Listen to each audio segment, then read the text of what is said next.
अस्सलामुअलैकुम। कैफ 7 आज के लेक्चर का आगाज करते हैं। आज के लेक्चर में हम क्या सीखने जा रहे हैं? आज के लेक्चर में हम सीखेंगे प्रैक्टिस क्वेश्चन की डिस्कशन करेंगे। होम असाइनमेंट आपको दी गई थी।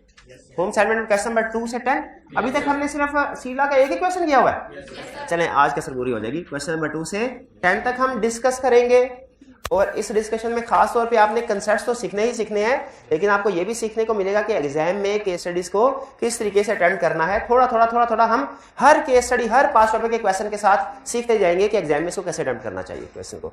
फिर हम जो रेगुलेटर्स हैं किसी भी कंपनी के, जो कंपनी को चलाते हैं लोग, उनके बारे में डिस्कस करेंगे कि वो कौन लोग हैं जो कंपनी को चलाते हैं। कुछ इंटरनल पार्टीज होती हैं, कुछ एक्सटर्नल पार्टीज होती हैं, तो उनके बारे में डिस्कशन करेंगे। रेगुलेटर्स कल हमने ब्रीफली सीखा था ना।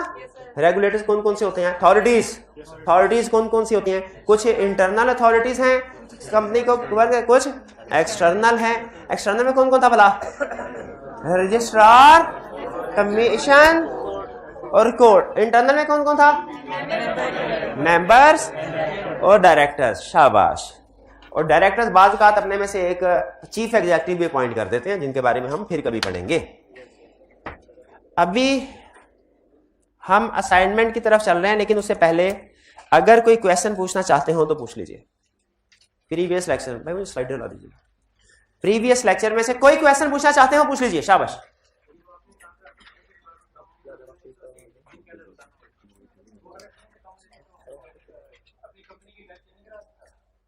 कंपनी की टाइप, अच्छा उन्होंने ये कहा कि सर आपने ये कहा था कि अगर मिनिमम नंबर ऑफ मेंबर्स से तादाद कम हो जाए किसी भी कंपनी की तो 180 डेज के अंदर अंदर उसको फिल करना जरूरी है, वरना रिमेनिंग मेंबर्स की लायबिलिटी अनलिमिटेड हो जाएगी या वो पर्सनली लायबल हो जाएंगे।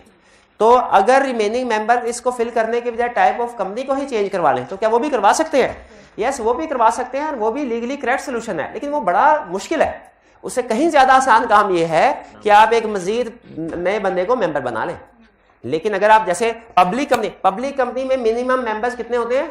अनलिस्टेड में, पब्लिक अनलिस्टेड में 3 होते हैं। अगर उसके एक मेंबर की डेथ हो जाए तो खुद बताइए वो ऐसी कंपनी ऐसे मेंबर्स के लिए क्या ज्यादा आसान है, एक के नया मेंबर को ऐड कर दें या कि पब्लिक कंपनी को प्राइवेट में कन्वर्ट कर दें? नया मेंबर, क्योंकि उन्होंने पब्लिक कंपनी बनाई थी तो कोई फ्यूचर विजन जहन में रख के बनाया होगा ना। तो वो ये थोड़ी है कि मेंबर से जान छुड़ाने के लिए प्राइवेट में कन्वर्ट कर लें। तो लीगली करेक्ट है, लीगली आप क्या कर सकते हैं करना, लेकिन प्रैक्टिकली करते नहीं है कंपनी, बल्कि क्या करते हैं? न्यू मेंबर को ऐड कर दिया जाता है ताकि मिनिमम की तादाद पूरी हो जाए। और कोई क्वेश्चन? जी शाबाश पूछिए। जो न्यू मेंबर होगा उसकी लायबिलिटी क्या होगी? उसकी लायबिलिटी जो टाइप ऑफ कंपनी है उसके लिहाज से होगी। अगर type of company limited by guarantee है तो उसको मेंबर बनाते हुए कोई ना कोई गारंटी ली गई होगी, वो बन जाएगी। और अगर लिमिटेड बाय शेयर है तो उससे पूछे कि हाँ भाई कितने शेयर लेने हैं, वो जितने शेयर एग्री करता है उस लिहाज से लायबिलिटी होगी। ठीक है। तो लाजमी नहीं नया मेंबर जो है उसके टर्म्स एंड कंडीशन या उसकी ओनरशिप उतनी हो जितनी पुराने की थी, वो भी हो सकती है, वो चेंज भी हो सकती है। ठीक है। ये तो आपने कैफ 4 में भी पढ़ा होगा कि जब कोई पुराना पार्टनर रिटायर होता है उसकी जगह पे किसी नए पार्टनर को लेके आ जाए तो लाजमी नहीं उसको वही रेशो वही शेयर दिया जाए जो पुराने का था, वही भी दिया जा सकता है, कोई डिफरेंट भी दिया जा सकता है। सिमिलर कंसेप्ट यहाँ पे, जो नया मेंबर आएगा उसको पुराने जितना ही शेयर कैपिटल भी दिया जा, शेयर हिस्सा भी डिफरेंट भी दिया जा सकता है। क्लियर जी? और कोई क्वेश्चन? हाँ, इनहेरिटेंस के केस में सेम होगा, सही कह रहे हैं, इनहेरिटेंस के केस में सेम जी। और कोई क्वेश्चन?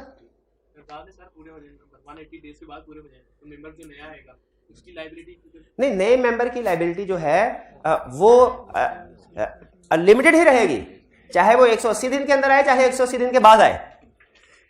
जो पुराने मेंबर है ना, जिनको पता था, उनकी लायबिलिटी 180 दिन के बाद अनलिमिटेड होगी। नहीं, जब तक ये लीगल रिक्वायरमेंट पूरी नहीं करते। हाँ जी बिल्कुल। अगर उन्होंने 190वें दिन अपॉइंटमेंट की है नए मेंबर की, ठीक है, तो उनकी लायबिलिटी क्या होगी? 181वें दिन से लेके 190वें दिन तक अनलिमिटेड होगी। उससे पहले या उसके बाद उनके, हाँ जी, उस दिन को काउंट किया, जिस दिन पॉइंट होता है उस दिन को काउंट किया जाता है जी।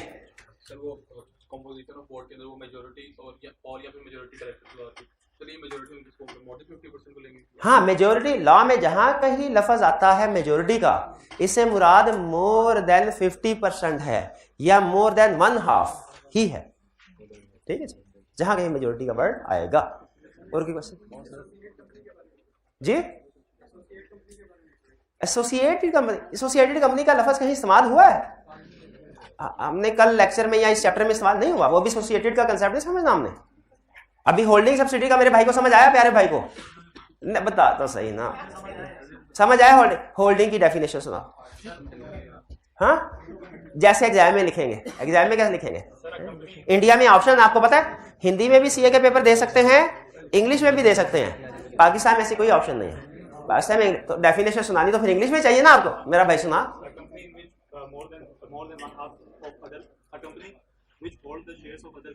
एक company which hold the shares of other company, तो होल्डिंग कंपनी होती है। ये होल्डिंग की डेफिनेशन आती नहीं, एसोसिएटेड कैसे सिखा रहे वो। पहले होल्डिंग और सब्सिडी की अच्छे तरीके से डेफिनेशन याद कर ले, फिर इंशाल्लाह मैं आपको अच्छे तरीके से ना भी करें, रीजनेबल तरीके से याद कर लें, तो इंशाल्लाह मैं आपको फिर एसोसिएटेड का कंसेप्ट भी बता दूंगा। ये तो कोई डेफिनेशन है। If A company hold shares of another company, क्या बता के एक शेयर भी होगा तो वो होल्डिंग सब्सिडी बन जाएगी? ऐसे थोड़ा ही है।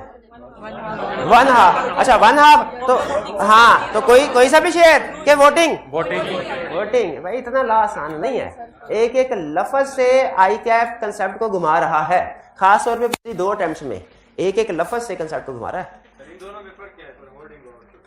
होल्डिंग और सब्सिडी में फर्क क्या है? होल्डिंग है अब्बा जी और सब्सिडरी है बेटा जी।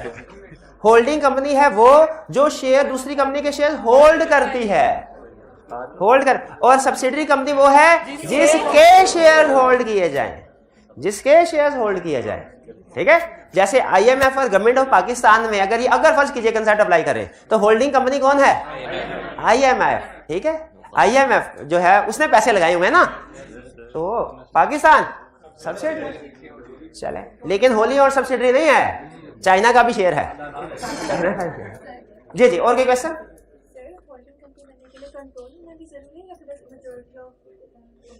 होल्डिंग कंपनी अगर हमारी कंपनी है और वो किसी दूसरी कंपनी की होल्डिंग बनना चाहती है, 2 शर्तें हैं, 2 में से कोई सी भी एक भी पूरी हो जाए तो वो होल्डिंग बन जाएगी। वो 2 शर्तें क्या है? पहली का ताल्लुक पैसों से है, दूसरी का ताल्लुक पावर से है। पहली का ताल्लुक पैसों, क्या मतलब कि more than 1/2 share voting securities hold कर ले, हाँ, डायरेक्टली और इनडायरेक्टली थ्रू इटसेल्फ और थ्रू 1 or more सब्सिडरीज। और दूसरी कंडीशन क्या है?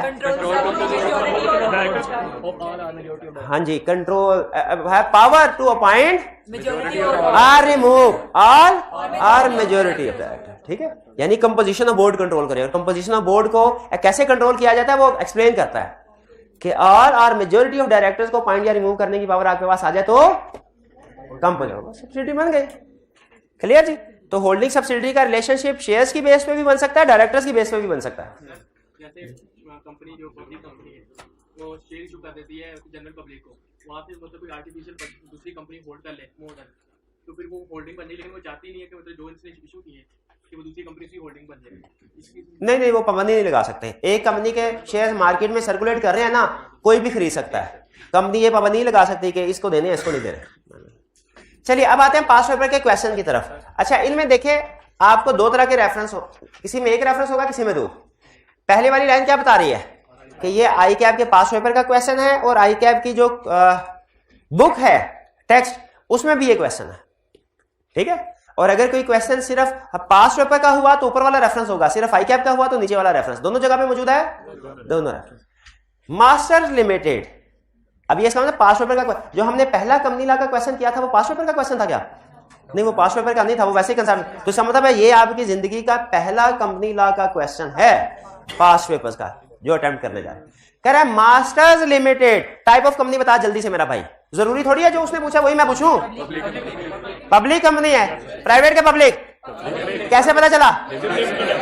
लिमिटेड से नहीं, लिमिटेड से ये पता चलता है कि कंपनी है, कंपनी है। पब्लिक कंपनी है ये कैसे पता चला? प्राइवेट का लफ्ज नहीं, शाबाश। अच्छा, लिमिटेड बाय शेयर है कि limited by guarantee? Limited by कैसे पता चला? लिमिटेड बाय गारंटी का लफ्ज नहीं है, शाबाश। अच्छा, होल्डिंग कंपनी है कि सब्सिडरी?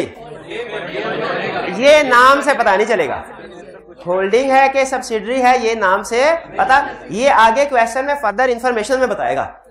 ठीक है जी, आगे चलते हैं। मास्टर्स लिमिटेड एमएल, अच्छा ब्रैकेट में एमएल लिखा है, इसका मतलब क्या आपको पता ही होगा। क्या कह रहे हैं, आईना जब कभी मैं एमएल लिखूं ना तो इसका मतलब, अच्छा इसका दूसरा मतलब भी है कि अगर आप क्वेश्चन को सॉल्व, क्या आप ये कह रहे हैं क्वेश्चन को सॉल्व कर रहे हो ना तो पूरा मास्टर लिमिटेड ना लिखना, सिर्फ एमएल लिख देना, मैं समझ जाऊंगा, ताकि आपका टाइम बचे। ये आई के अपने अपना टाइम नहीं बचाया, अपना तो कॉपी पेस्ट करना था, आपके लिए लिखा है एमएल कि आप सोल्यूशन में इसको एमएल लिख के आगे लिखते जाए।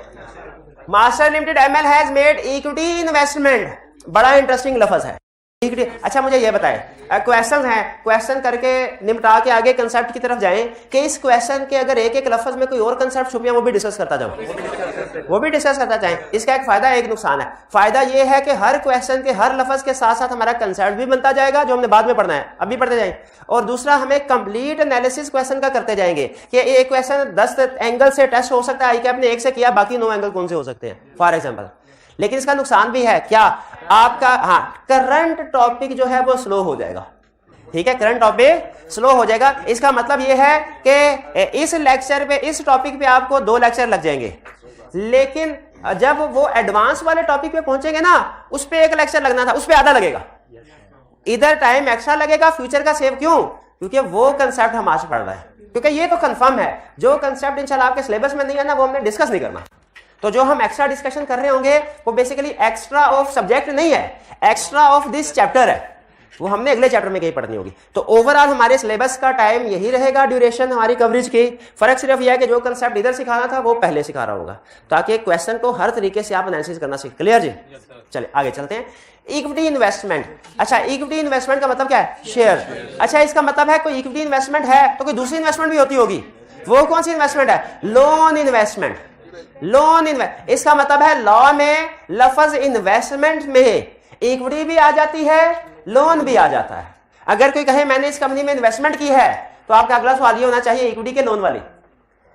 एग्जाम में अगर वो कहेगा ना कि कंपनी ए ने बी में इन्वेस्टमेंट की है, तो आपने फौरन अगली बात ये सोचनी है इसमें क्या ये इक्विटी इन्वेस्टमेंट है या लोन इन्वेस्टमेंट है।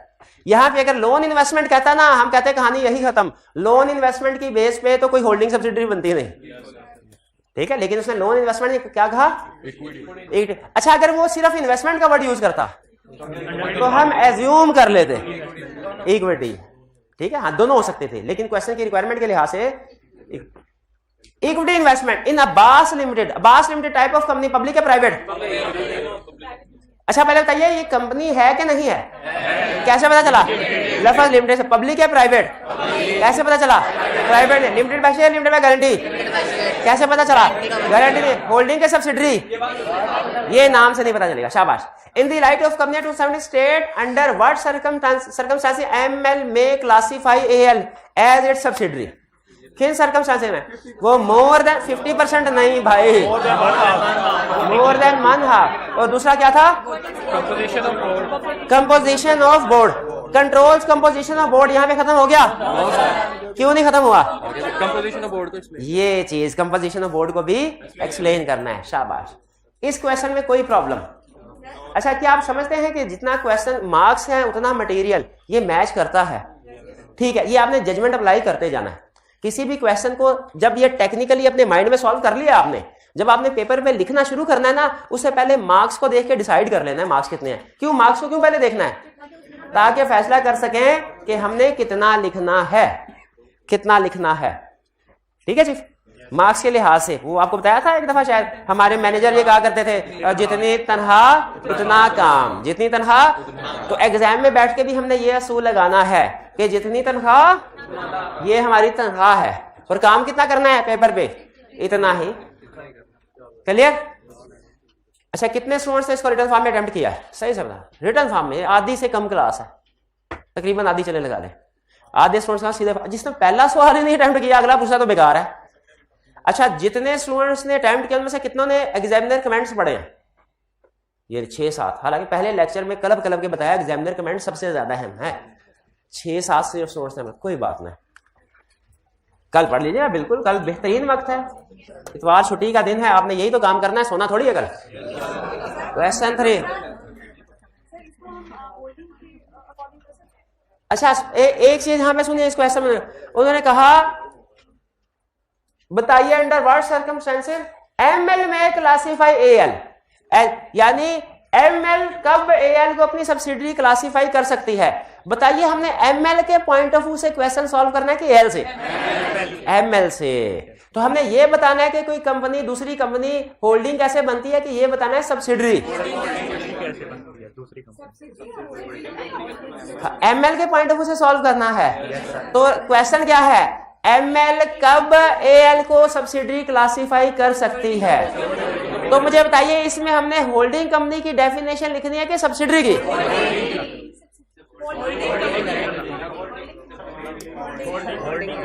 एमएल कब, क्वेश्चन ये है कि एमएल कब एएल को सब्सिडरी बना सकती है? तो कब बना सकती है बताइए? हाँ जी, जब वो यानी उसके एएल के मोर देन 1/2 को ऑन करे या शाबाश शाबाश, बिल्कुल। तो आपने इसमें डेफिनेशन को एज इट इज नहीं छापना, ये अच्छी बात आ गई इनके क्वेश्चन से। एमएल और एएल, ताकि पता चले कौन सी कंपनी शेयर खरीद रही है और किसके शेयर खरीद रही है। तो इस तरह के क्वेश्चन में आपके ऊपर लाजमी है डेफिनेशन को एज इट इज नहीं छापना। में नहीं पता चलेगा कि एमएल खरीद रही है कि एल, बल्कि क्या करना है, नाम लिख के if ML holds more than 1/2 voting securities of AL. ये जब एमएल और एएल के नाम लिखेंगे ना, तो ये वन कंपनी अनदर कंपनी का मसला ही खत्म हो जाएगा। ठीक है, तो हमेशा जब वो क्वेश्चन में जनरल याद रखिएगा, जब कभी वो क्वेश्चन में नेम यूज कर देना, तो आपके सोल्यूशन में भी आपने वो नेम यूज करना है, चाहे वो डेफिनेशन का क्वेश्चन क्यों ना हो। आगे चलो जी जी जी।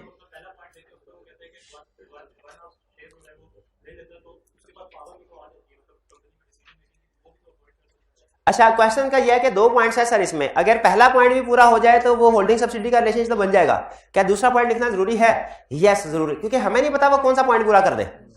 तो इसलिए हमने ऑप्शंस देते हुए सारी ऑप्शंस, जैसे अभी रिसेंटली जो ये पेपर हुआ ना स्प्रिंग 23 का, इसमें उसने क्वेश्चन पूछा है कि मेंबर्स ने एक फैसला करना है, उसके फैसला करने के कितने ऑप्शंस हैं, कितने तरीकों से फैसला किया जा सकता है, उसके 2 तरीके।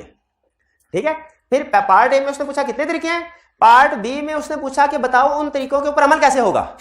तो मुझे बताइए, पार्ट ए में हमने 2 ऑप्शन बताई, पार्ट बी में दोनों में से कोई भी एक कर ले तो काम हो जाएगा। क्या हमें एक ऑप्शन जिक्र करनी चाहिए कि दोनों? दोनों। और फिर उसके बाद उसने कहा बताओ प्रोसीजर क्या होगा दोनों ऑप्शंस के, तो भी बताइए एक ऑप्शन का बताना चाहिए कि दोनों? क्यों, काम तो एक ऑप्शन से भी हो जाता है। जो फैसला होना है वो तो एक ऑप्शन से भी, घर बैठ के भी हो सकता है, मीटिंग में जाके भी हो सकता है। तो फिर दोनों क्यों बताना जरूरी है? हमें नहीं पता वो कौन सी ऑप्शन को पसंद फरमाएगा, हमने उसके सामने पूरा मेन्यू रखना होता है। ठीक है जी। तो अगर 2 है तो हमने दोनों पॉइंट्स लिखने हैं, 4 होते तो हम चारों पॉइंट्स लिखते हैं। आगे चलते हैं। Question 3, under the provisions of company act 17 explain the term body corporate और कॉर्पोरेशन। कितने स्टूडेंट्स ने इसको रिटर्न फॉर्म में अटेम्प्ट किया है? शाबाश। और कितने स्टूडेंट्स ने इसकी एक्सेप्शंस भी लिखी हैं? एक्सेप्शन लिखना आपको पता है, जब कभी डेफिनेशन पूछे, एक्सेप्शन जो है वो डेफिनेशन का हिस्सा होता है। भाई पेन दिखाओ, एक्सेप्शन है जो डेफिनेशन का हिस्सा होता है। आगे चलते हैं। अब बताइए, क्या तनख्वाह के मुताबिक काम कर लेंगे? ये परेशानी तो नहीं है कि तनख्वाह ज्यादा है काम कम, या तनख्वाह कम है काम ज्यादा, तकरीबन उतना ही ना, थोड़ा बहुत ट्यून अप ट्यून डाउन कर लीजिएगा, लेकिन मैच करते हैं मार्क्स और सॉल्यूशन। आगे चले जी जी।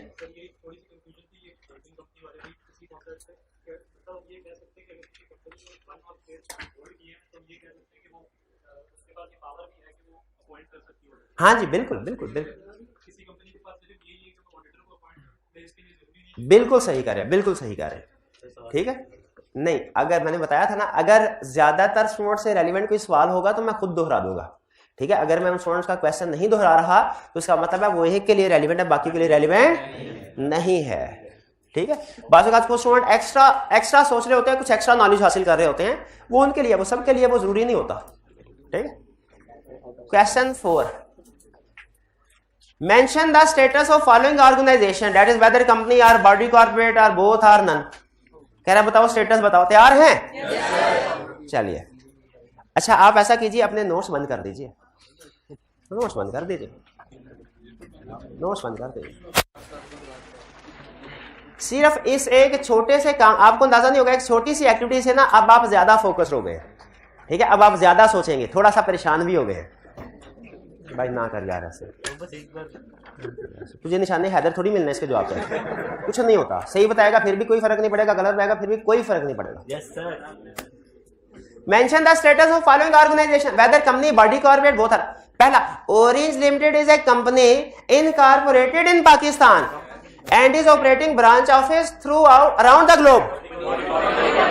बॉडी कॉर्पोरेट भी है, कंपनी भी है, पाकिस्तानी लॉ के मुताबिक कंपनी भी है, शाबाश। Second, orange incorporation is a company incorporated in USA and is operating a branch office in Pakistan. Body corporate भी है, फॉरेन भी है, शाबाश। Third, XYZ housing cooperative society registered as body corporate under laws related to cooperative society. Body corporate खुदा का खौफ करे, क्या तो रहा है बॉडी कॉर्पोरेट, हाँ एक्सेप्शन है, अंडर कंपनी लॉ ये बॉडी कॉर्पोरेट नहीं है, अंडर अपने लॉ हो तो हो, अंडर कंपनी लॉ ये बॉडी कॉर्पोरेट एक्सेप्शन में है। शाबाश, दो एक्सेप्शन थी ना, दूसरी कौन सी थी, हाँ स्टैट्यूटरी बॉडी रेलिवेंट, और ये स्टैट्यूटरी बॉडी वाली नहीं थी, वो फेडरल गवर्नमेंट वाली नहीं थी, दूसरी एग्जेम्पशन दे देकर फेडरल गवर्नमेंट सोसाइटी वाली थी, ओके ओके, ये बहरहाल बॉडी कॉर्पोरेट नहीं है, कोऑपरेटिंग सोसाइटी। आगे चलते हैं। 4, orange incorporation is a company incorporated in USA and is operating a branch office in Pakistan. यहां तक रुके, बॉडी कॉर्पोरेट भी हो गई, फॉरेन कंपनी भी हो गई। आगे, कंसर्न्ड मिनिस्टर, ये बात कर रहा था, concerned minister of federal government notified that orange incorporation shall not be considered a body corporate. तो बॉडी कॉर्पोरेट तो नहीं रही, अब फॉरेन कंपनी है, फॉरेन कंपनी है, कॉर्पोरेट लार्जर नहीं है, लार्जर तो जनरल बॉडी कॉर्पोरेट लार्जर है, फॉरेन कंपनी, अगर बॉडी कॉर्पोरेट नहीं है फॉरेन कंपनी, क्योंकि बॉडी कॉर्पोरेट के पॉइंट्स कौन कौन से थे, आगे दे, एक कंपनी और दूसरा, एक है मतलब कि बाहर कॉर्पोरेट, हाँ जी, एक था कि अगर किसी दूसरे इलाके अंदर इनको, हाँ, तो ये चूंकि पाकिस्तान में ऑपरेट कर रही है, हम इसे फॉरेन कंपनी का नाम देंगे, बॉडी कॉर्पोरेट का नहीं देंगे, ठीक है, बॉडी, क्योंकि एक्सेप्शन है ना, हमने हर टाइप को अलग-अलग कमेंट करना है। बॉडी कॉर्पोरेट नहीं, मैं आपकी बात समझ गया, आपकी बात समझ गया, लेकिन फॉरेन कंपनी की डेफिनेशन में तो फॉल कर रही है, फॉरेन कंपनी की डेफिनेशन फॉल कर रही है ना, फॉरेन कंपनी लिख देंगे। या चले खुद बताइए मुझे, एग्जाम में हम बैठे हैं, बॉडी कॉर्पोरेट नहीं है, इनका पॉइंट ऑफ व्यू है कि सर फॉरेन कंपनी भी नहीं होना चाहिए, हालांकि फॉरेन कंपनी है लेकिन चूंकि बॉडी कॉर्पोरेट नहीं है तो वो उसके अंदर फॉरेन कंपनी भी नहीं। मैं क्या ऑप्शन एग्जाम में सिर्फ बॉडी कॉर्पोरेट के ऊपर कमेंट करूं या दोनों पे कमेंट कर दूं? दोनों पे कमेंट, दोनों पे कमेंट करने वाला ज्यादा सिक्योर है, ज्यादा सिक्योर है, ठीक है, दोनों पे नहीं। Next, 5th, orange incorporation company incorporated in USA and is operating a branch office in Pakistan. है जी बॉडी कॉर्पोरेट और फॉरेन कंपनी भी है। चलिए, ये आपका टाइप्स ऑफ कंपनी का कंसेप्ट टेस्ट कर रहा है, ठीक है। सेकंड वाला ओरिजिन का, हाँ जी बिल्कुल, इसको हम ब्रांच ऑफिस की वजह से कह रहे हैं कि ये फॉरेन कंपनी। अगर सिर्फ यहां तक बात कह के खत्म कर देता, हम कहते हैं बॉडी कॉर्पोरेट है। अब ब्रांच ऑफिस की वजह से हमने कह दिया कि ये body corporate foreign company. Next, securities of Engro fertiliser limited. Securities किसको कहते हैं? Are allowed to be traded on Pakistan stock exchange PSX। PSX मतलब Pakistan stock exchange. That is, people can buy and sell those securities using the mechanism provided by PSX. What is the type of this company? Body corporate है, public company है, limited by shares है, और सबसे अहम listed company है। सबसे अहम listed company है। अच्छा, सोल्यूशन में शायद बाकी उसने नहीं बताया, लेकिन ये बाकी भी तो है, जैसे ये लिमिटेड बाय शेयर भी तो है, पब्लिक कंपनी भी तो है, प्राइवेट कंपनी भी तो है। अच्छा, वो नहीं है, शाबाश शाबाश।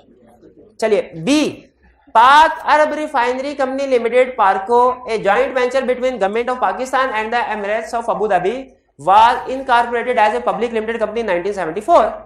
The government of Pakistan holds 60% of the shareholding while 40% of shares are held by Emirates of Abu Dhabi. What is the type of this company? Public sector company. शाबाश। पब्लिक सेक्टर कंपनी कौन सी company होती है? हाँ जी, जिसके government अच्छा। अब उसने ना यहाँ पे एक कंसेप्ट को ना रिसेंटली ये जो पेपर स्पिन 23 इसमें एक एमसीक्यू में ट्रिकी वे में टेस्ट कर लिया। उसने ये नहीं पूछा कि ये पब्लिक सेक्टर कंपनी है कि नहीं, उसने कहा ये इसी तरह की एक कंपनी का नाम देके कि एक पब्लिक सेक्टर कंपनी है, उसके मेजोरिटी ऑफ डायरेक्टर्स कौन अपॉइंट करेगा? पब्लिक कंपनी नहीं है, पब्लिक सेक्टर कंपनी है। हाँ जी, गवर्नमेंट ही करेगी, क्योंकि पब्लिक सेक्टर कंपनी होती ही वो है मोर देन 60%। तो नॉर्मली जिसके शेयर्स होते हैं, नॉर्मली जिसके जितने शेयर्स होते हैं उसके पास उतनी ही ज्यादा पावर होती है, उसके पास उतनी ही ज्यादा पावर होती है। See, XYZ Limited is a public company registered under Company Act 2017 and also listed on Pakistan Stock Exchange. Government has no direct or indirect investment in this company. What is type of this company? Public company है, listed है, public sector तो हरगिज नहीं है। Limited by shares, शाबाश। D. ABC Limited owns 100% shares of हाँ, सिर्फ subsidy नहीं कहना, होली ऑन सब्सिडी कहना है। एबीसी लिमिटेड XYZ लिमिटेड की गलत है, उसकी होल्डिंग है, ठीक है, एबीसी होल्डिंग है, XYZ लिमिटेड सब्सिडरी। जी बिल्कुल, तो ये होल्डिंग सब्सिडरी लिखते हुए आगे कंपनी का नाम भी सही लिखना है। जी ये जो पार्को कंपनी, हाँ जी, ये मतलब इसको लिस्टेड भी कहेंगे सर? क्या इसको लिस्टेड भी कहीं नहीं? ये कहीं उसने कहा स्टॉक एक्सचेंज में लिस्टेड है? नहीं, लिस्टेड नहीं। अब आप पूछे क्या इसको हम सब्सिडरी कहेंगे? क्योंकि गवर्नमेंट ने 60% शेयर्स खरीदे हैं। हाँ, वो कंपनी तो नहीं है ना, गवर्नमेंट कंपनी नहीं है। 6. हिल लिमिटेड ओन्स 40% वोटिंग सिक्योरिटी। अच्छा, हिल लिमिटेड बताइए, लिमिटेड बोर हो रहे होंगे, लेकिन मुझे पता है ये प्रैक्टिस ही पक्का करेगी। ये कौन सा टाइप ऑफ ऑर्गेनाइजेशन है? कंपनी। कैसे पता चला? लिमिटेड शेयर, पब्लिक है प्राइवेट? पब्लिक। शाबाश। Limited by share, limited by guarantee, limited by share. शाबाश। आगे कह रहा है ओन्स 40%। आगे वोटिंग सिक्योरिटीज कह रहा है। वोटिंग सिक्योरिटी किसको है? शेयर्स। अच्छा, अगर भी वोटिंग सिक्योरिटीज है तो कोई नॉन वोटिंग सिक्योरिटीज भी होंगी, वो डिबेंचर। डिबेंचर का कंसेप्ट पढ़ा हुआ आपने? किसने? मैंने बताया था। R2 तो नहीं मैं पढ़ा था। अच्छा, R2 में भी पढ़ा था, ठीक है ठीक है। मैंने कहाँ पढ़ाया था? इसी एक दो दिन पहले, इस कैप 7 में तो नहीं पढ़ाया। चलिए आगे। Voting securities in Stone limited only, but has यानी पावर 40% है, but has the power to appoint or elect the majority of directors due to contractual arrangement with other shareholders. लेकिन मेजॉरिटी ऑफ डायरेक्टर्स अपॉइंट करने के बाद तो क्या हुआ? हिल और स्टोन क्या हुआ? हिल और स्टोन कह रहा है रिलेशनशिप बताओ। हिल और स्टोन में क्या रिलेशनशिप हुआ? Holding subsidy. कौन होल्डिंग है? Hill is holding, Stone is subsidiary. क्यों? रीजन लिखे। बिल्कुल। आगे चलते हैं। स्टोन कहानी खत्म नहीं हुई। कह रहा है stone limited holds 80% voting securities इन स्टाइलिश स्टोन्स लिमिटेड। स्टोन और स्टाइलिश भी होल्डिंग सब्सिडरी है। लेकिन एक चीज और बतानी है आपने, हिल और स्टाइलिश। शाबाश। यहां पे अगर आप देखें ना तो जिसने जो स्ट्रक्चर दिया है, ऊपर हिल,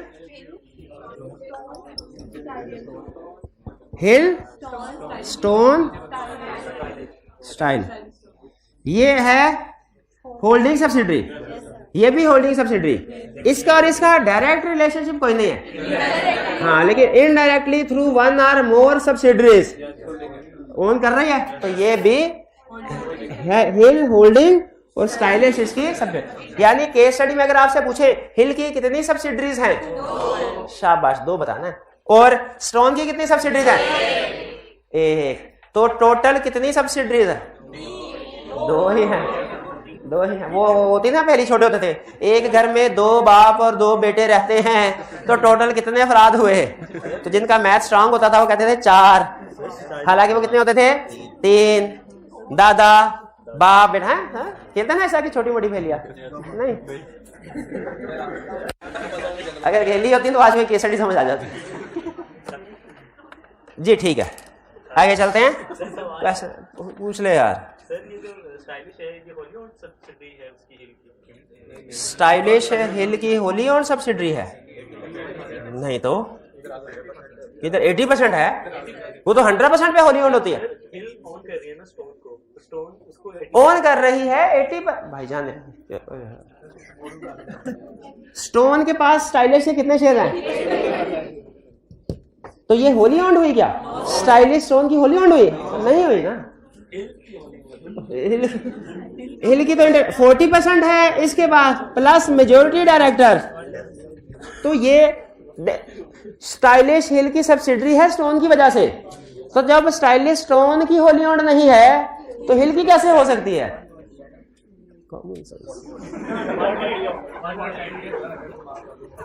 भाई ये क्लियर हो गया। अच्छा, इसमें सबसे अहम चीज ये थी कि आपने हिल और स्टोन और स्टाइलिश का रिलेशनशिप तो बताना ही है, साथ ही साथ चूंकि इसके अंदर इनडायरेक्ट हिल और स्टाइल, ये ज्यादा अहम था, ये ज्यादा अहम। रूटीन के पॉइंट तो सबको ही कर लेते हैं, लेकिन जो क्रिटिकल पॉइंट्स है ना उनको कवर करना ज्यादा अहम होता है।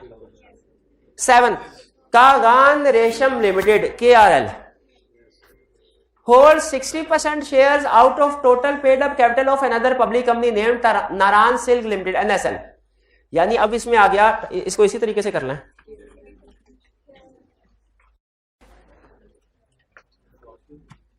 ये इसको हम इसी तरह कर लेते हैं, बल्कि यहां पे कर लेते हैं साथ साथ। नहीं नजर, चलो ठीक है, ये इधर कर लेते हैं। वो कह रहा है KRL holds 60% shares out of total, ऊपर KRL NRL NSL और ये 60% शेयर है। KRL is holding and NSL is subsidiary because more than 1/2 voting securities of NSL are held by KRL। ये लाइन समझ आई जो बोली? आगे कह रहा कहानी आगे चल। NSL further owns 40% shares of Thandiani ice cream limited TIL। NSL has also entered into an agreement with other shareholders of TIL to appoint 4 out of 7 directors in the board of directors of TIL। Relationship बताना है, तो अगली एक company आ गई TIL। NSL के TIL में 14% share हैं plus majority of directors. 4 out of 7 majority होते हैं, मेजोरिटी ऑफ डायरेक्टर। रिलेशनशिप बताना है। स्टेप नंबर 1 KRL और NSL होल्डिंग, NSL और TIL किस वजह से? ये था शेयर होल्डिंग की वजह से, ये बोर्ड कंपोजिशन कंट्रोल। और KRL और TIL हाँ किस वजह? इनडायरेक्टली रिलेशनशिप की वजह से। क्लियर हुई ये बात? आगे चलते हैं हम। Question 8 mount Everest limited is a company limited by share. वो तो पहले ही बता था हमें, बताने की क्या, माउंट एवरेस्ट नाम से पता चल गया। It has issued 1 million shares with nominal value यानी फेस वैल्यू ऑफ ₹100 ईच। तो इसका शेयर कैपिटल कितना हुआ? 1 million मल्टीप्लाई बाय 100 यानी 100 million। इतनी मुश्किल कैलकुलेशन कैसे कर लेते हैं आप लोग? Company goes bankrupt in 2019। Is mister D a person जो कि 125,000 शेयर होल्ड कर रहा है, liable to pay any debt of company in following cases? Shares are fully paid, shares are paid only for ₹80 per share 20, तो एक share पे 20 liability है, तो डी की कितनी लायबिलिटी हुई? 125 मल्टीप्लाई बाय 20 अनपेड। 2.5 नहीं 0.25 मिलियन या 2.5 लाख नहीं है, ठीक है 2.5 ठीक है, सही कह रहे हैं भाई, सही कह रहे हैं। आगे चलते हैं। क्वेश्चन 9 राहील, अच्छा ये वो क्वेश्चन है जो आप बार बार पूछते हैं। Raheel and his father Rashid are only members in RR private limited. 2 ही मेंबर है, तो ये तो मस्ट था कि प्राइवेट कंपनी हो, मस्ट प्राइवेट। 2 मेंबर, बिल्कुल ठीक है। Upon death of Rashid all the state including shares in RR private limited were transfer to Raheel being the only heir on 25 April 2020। एक ही उसका वाली वारस था, उसी को सारी की सारी प्रॉपर्टी ट्रांसफर हो गई शेयर समेत 25 अप्रैल को। ठीक है जी। अब इसका मतलब यह है कि 25 अप्रैल को इस कंपनी का मेंबर कितना है प्राइवेट कंपनी, अभी एसएमसी नहीं है। अब मुझे बताइए इसके लिए क्या आप इसके लीगल एडवाइजर हैं, क्या सजेस्ट करेंगे? एसएमसी में कन्वर्ट करवा लें कि नया मेंबर कोई? वो आसान है, लीगली एसएमसी में भी कन्वर्ट करवा सकता है, लेकिन आसान है कि नहीं। Rahil carried on business alone till 14 December 2020 when he transferred some of the shares to 2 of his family members. What are the legal consequences of this situation? 180 days पूरे हो गए, गिनना शुरू कर दे 25 अप्रैल से। 25 अप्रैल को शामिल करना है, 25 अप्रैल से गिनने 180 दिन किस डेट को पूरे होते हैं? ये 180 दिन गिने। कैलकुलेटर आपको बताया नहीं, एक दफा बताया नहीं था आपको कि कोई भी चीज जो आप सीखते हैं नई चीज, वो 10% पढ़ने से आती है और 90% करने से आती है। तो जब आप यूं देख रहे होते हैं ना सर क्या कर रहे हैं, और जो सर करने समझ आ रहा है, तो आप सिर्फ 10% सीख रहे होते हैं। लेकिन जब आप खुद से कैलकुलेटर पे डेज को कैलकुलेट करना शुरू करते हैं तो 90% सीख रहे होते हैं। तो नई चीज सीखनी है पढ़ने देखने से नहीं, करने से आती हैं, करने से। ये मैं नहीं कहता, रिसर्चर कहते हैं, माने ना माने। कब? 21 अक्टूबर। इसका मतलब है 22 अक्टूबर से इसकी लाइबिलिटी अनलिमिटेड होगी। 22 अक्टूबर से 14 दिसंबर तक जो दरमियानी पीरियड है, इसमें जितने भी डेट्स आए हैं, इसमें इसकी लाइबिलिटी क्या होगी? क्या? अनलिमिटेड। ये समझ आया अनलिमिटेड वाला कंसेप्ट था? चलिए आगे चलते हैं। ये जॉइंट ओनर होता था, हम उसको एक कंसीडर करते हैं, एक कंसीडर करते हैं। 10 ये जॉइंट मेंबर। सुना नहीं उसने आपकी बात, उसने वही क्वेश्चन दे दिया। कह रहा है secretary has recently joined ABC private limited. She informed the CEO that the membership of the company has crossed the maximum number provided under the companies act 2017। उसने कहा मेंबर्स की तादाद मैक्सिमम से बढ़ गई है। ये C5 लेवल का क्वेश्चन था, कि आपने मेंशन नहीं किया हो यहाँ पे, लेकिन ये C5 लेवल से C5 के पेपर से है। क्रॉस द मैक्सिमम, लेकिन ये पुराना क्वेश्चन है। 20 साल पहले सीए करने आ जाते तो अब तक चार्टर्ड अकाउंटेंट होते हैं।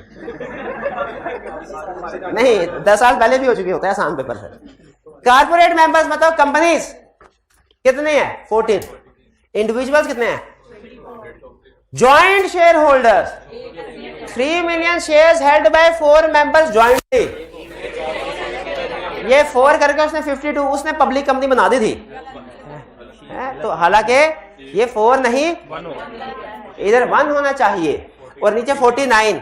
अब बताइए क्या कोई सजेस्ट करते हैं आप? कुछ भी सजेस्ट नहीं करना, कोई हाँ प्राइवेट कंटिन्यू करते रहे। अच्छा अगर यहां पे होता 15 तो यहां पे आंसर आता 50 पे पब्लिक में कन्वर्ट होना लाजमी है कि नहीं? नहीं, क्योंकि मैक्सिमम नंबर है 50। शाबाश, ये क्लियर हो गया जी। टाइम खत्म कैसे हो गया? 5 मिनट हैं। चलिए क्वेश्चन खत्म हो गए। वैसे 5-6 मिनट है, नया टॉपिक तो स्टार्ट है, कल कर लेंगे फ्रेश माइंड के साथ। चलिए फिर रिटन क्वेश्चन आपने करके लाने सारे रिटन फॉर्म। चलिए आज का लेक्चर यहाँ खत्म करते हैं। अल्लाह हाफिज।